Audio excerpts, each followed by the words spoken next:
Next 9 live देख रहे हैं आप और मैं हूं आपके साथ प्रज्ञा सिंह। बहुत बहुत स्वागत है आपका हमारे आज के इस खास प्रोग्राम में। आज के इस प्रोग्राम में बात करेंगे सोनाली फोगाट के केस की। 53 दिन सोनाली फोगाट के निधन को हो चुके हैं। लगातार सोनाली फोगाट के केस में एक के बाद एक चौंकाने वाले खुलासे भी हो रहे हैं, लेकिन सवाल ये उठ रहा है कि आखिरकार सीबीआई कब बताएगी कि सोनाली फोगाट का निधन क्यों हुआ है, क्या इसके पीछे की पूरी साजिश है और आखिरकार सुधीर सांगवान के अलावा और कौन कौन इस पूरी साजिश में शामिल है। क्योंकि करीब 25 दिन से सीबीआई इस केस पर छानबीन कर रही है, अभी तक सीबीआई ने इस बात पर भी खुलासा नहीं किया कि आखिरकार सोनाली फोगाट के निधन के पीछे का मोटिव क्या था, किस वजह से सोनाली फोगाट की जान ले गई। लगातार ये सवाल हर किसी के मन में उठ रहा है। अगर बात करें सोनाली फोगाट के परिवार की, तो परिवार यहां पर सियासत करता हुआ दिखाई दे रहा है। किस तरह से सोनाली फोगाट के लिए इंसाफ मांगने वाला परिवार अचानक से आदमपुर सीट के लिए बात करने लगा, किस तरह से चुनाव के लिए बात करने लगा। सोनाली फोगाट की बेटी यशोधरा फोगाट, जो अब तक इस केस में बीजेपी नेता को यहाँ पर कुलदीप बिश्नोई को इस केस में मुजरिम बता रही थी, आखिरकार 24 सितंबर को हुई खाप पंचायत के बाद ऐसा क्या हो गया कि वही बेटी अब कुलदीप बिश्नोई के साथ चाय नाश्ता करती नजर आ रही है। कहीं ना कहीं हर कोई अब इन सवालों से परेशान है, लेकिन यहाँ पर सबसे बड़ा सवाल ये उठ रहा है कि 2 महीने सोनाली फोगाट के केस को होने वाले हैं, लेकिन आखिरकार अभी तक इस केस में चार्जशीट क्यों दाखिल नहीं की गई। मिली जानकारी के मुताबिक अब सीबीआई जल्द ही इस केस में चार्जशीट भी दाखिल करने वाली है, लेकिन यहाँ पर आखिरकार कौन से बड़े खुलासे सीबीआई अपनी चार्जशीट में छुपाए बैठी है, ये सवाल हर किसी को परेशान कर रहा है। आज के इस प्रोग्राम में इन्हीं सभी सवालों के जवाब देने की कोशिश करेंगे। बिना किसी देरी के प्रोग्राम की शुरुआत करते हैं। तो आपको बता दें कि सोनाली फोगाट के निधन की ये जो पूरी साजिश है, इसकी शुरुआत हुई है 18 अगस्त से। ये कहना है सोनाली के परिवार का। जी हाँ, ये वही तारीख है जब सोनाली फोगाट अपने पर्सनल असिस्टेंट सुधीर सांगवान के साथ बीजेपी नेता कुलदीप बिश्नोई से उनके आवास पर मुलाकात करने के लिए गई।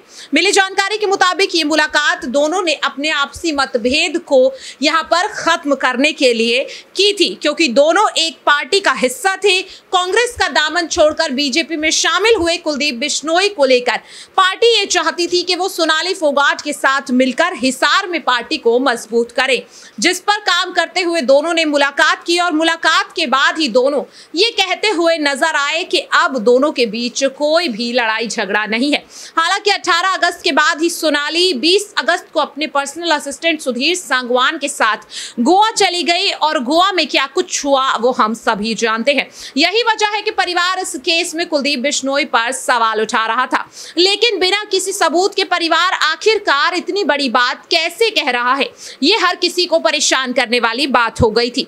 लेकिन अब जिस तरह से इस केस में 2 गुमनाम चिट्ठियां सामने आई हैं, कहीं ना कहीं अब हर उस सवाल का जवाब मिल गया कि क्यों परिवार बिना किसी सबूत के यहाँ पर कुलदीप बिश्नोई को मुजरिम बता रहा था। तो साफ तौर पर दिख रहा है कि सबूत परिवार के पास था, लेकिन सबूत को छुपाने की कोशिश परिवार ने की, जिसकी वजह से परिवार भी इस केस में फंसता हुआ दिखाई दिया। यही तो वजह है कि जब सीबीआई के हाथ ये दोनों गुमनाम चिट्ठियां लगी तो सीबीआई तुरंत हिसार पहुंच गई। जिस तरह से इस केस में सोनाली फोगाट के परिवार के हर शख्स से सवाल जवाब हुए कि आखिरकार कहां से आई है ये गुमनाम चिट्ठियां, और अगर इन 2 चिट्ठियों में एक चिट्ठी सोनाली फोगाट के ससुराल में 1 महीने पहले ही पहुंच गई थी, तो क्यों ये बात सीबीआई से छुपाई गई।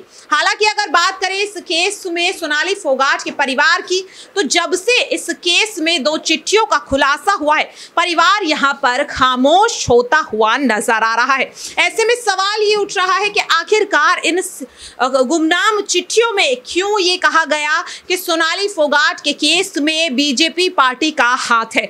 बिना किसी सबूत के इतनी बड़ी बात कह देना कहीं ना कहीं कई चीजों पर यहाँ पर सवाल उठा रहा है। वहीं जिस तरह से इस गुमनाम शख्स ने अपनी चिट्ठी में ये दावा किया कि बीजेपी पार्टी से 3 बड़े नेता सोनाली के खिलाफ हुई साजिश में शामिल हैं, जिसके बाद सीबीआई ने अपनी जांच का एंगल ही बदल दिया। यही तो वजह है कि अब सीबीआई एक बार फिर से अपने केस में छानबीन की रफ्तार बढ़ाती हुई दिखाई दे रही है। और जिस तरह से इस केस में अब चार्जशीट को लेकर के दबाव सीबीआई पर बनाया जा रहा है, कहीं ना कहीं साफ तौर पर दिख रहा है कि अब सीबीआई भी इस केस में अपनी रफ्तार तो बढ़ा रही है, लेकिन आखिरकार खुलासा क्या हुआ इस पर सीबीआई के ऑफिसर्स पूरी तरह से खामोश नजर आ रहे हैं। बात अगर करें इस वक्त सोनाली फोगाट के परिवार की, तो परिवार से एक बार फिर से बीजेपी नेता कुलदीप बिश्नोई ने मुलाकात की। पहले भी हुई मुलाकात पर सवाल उठे और एक बार फिर से इस मुलाकात पे सवाल उठ रहे हैं कि आखिरकार जिस कुलदीप बिश्नोई को सोनाली की जान लेने के लिए जिम्मेदार बताया गया, उसके साथ चाय नाश्ता करने के पीछे की वजह क्या है? क्यों सोनाली फोगाट का परिवार अचानक से कुलदीप बिश्नोई का इतना सगा हो चुका है? आखिरकार वो कुलदीप बिश्नोई जिन पर सोनाली की जान लेने का आरोप उनके भाई रिंकू ढाका और बहन रुकेश पुनिया ने लगाया, वही अब सोनाली को इंसाफ दिलाने का वादा बेटी यशोधरा फोगाट से कर आए हैं। अब ऐसे में देखने वाली बात ये हो जाती है कि आखिरकार इस केस में अब फाइनली कब इन सब सवालों के जवाब मिल पाएंगे, क्योंकि कहीं ना कहीं हर किसी को ये सवाल अब परेशान कर रहे हैं। वहीं अगर दूसरी ओर बात करें इस वक्त सीबीआई की, तो बता दें कि सीबीआई ने जिस तरह से बीते 5 अक्टूबर को सोनाली के परिवार से इस केस में मुलाकात की, कई सवाल जवाब हुए और साथ ही सोनाली के फार्म हाउस पर एक बार फिर से छानबीन करती हुई दिखाई दी। लेकिन कहीं ना कहीं इस केस में सीबीआई अब कुलदीप बिश्नोई को लेकर कोई एक्शन लेती हुई नजर नहीं आ रही। जिस तरह से इन गुमनाम चिट्ठियों में ये दावा किया गया कि सोनाली की जान लेने के पीछे बीजेपी पार्टी के 3 बड़े नेताओं का हाथ है, आखिरकार इसके बाद भी क्यों सीबीआई अभी तक किसी भी बीजेपी नेता के घर नहीं पहुंची, क्यों सवाल जवाब नहीं किए? लगातार ये सवाल उठ रहे हैं। लेकिन यहाँ पर जिस तरह से अब चार्जशीट को लेकर के यहाँ पर ये दावा किया गया कि सीबीआई के पास कई बड़े सबूत हैं जिनका खुलासा अब चार्जशीट के साथ होने वाला है। ऐसे में देखने वाली बात ये होगी कि आखिरकार जब इन चार्जशीट का खुलासा सीबीआई करेगी तो आखिरकार इस केस में और कौन कौन फंसता हुआ दिखाई देगा, क्योंकि कहीं ना कहीं हर किसी के मन में यही सवाल उठ रहा है कि आखिरकार सोनाली फोगाट के केस में मोटिव क्या है, किस वजह से यहाँ पर सोनाली की जान ली गई। परिवार का तो यही दावा है कि राजनीतिक फायदे के चलते किसी बड़े पॉलिटिकल लीडर ने यहाँ पर कह सकते कि सोनाली की जान ली, लेकिन आखिरकार इसके पीछे अभी तक सबूत सीबीआई के हाथ क्यों नहीं लग पाए हैं, ये सवाल हर किसी को परेशान कर रहा है। अब अगर यहाँ पर बात करें सीबीआई की, तो सीबीआई जल्द ही इस केस में चार्जशीट दाखिल करने वाली है। दावा तो यह भी किया गया है कि इस चार्जशीट में 5 शख्स के नाम शामिल हैं, लेकिन आखिरकार ये 5 नाम किसके हैं और जब इन नामों का खुलासा होगा तो किस किस पर गाज गिरेगी?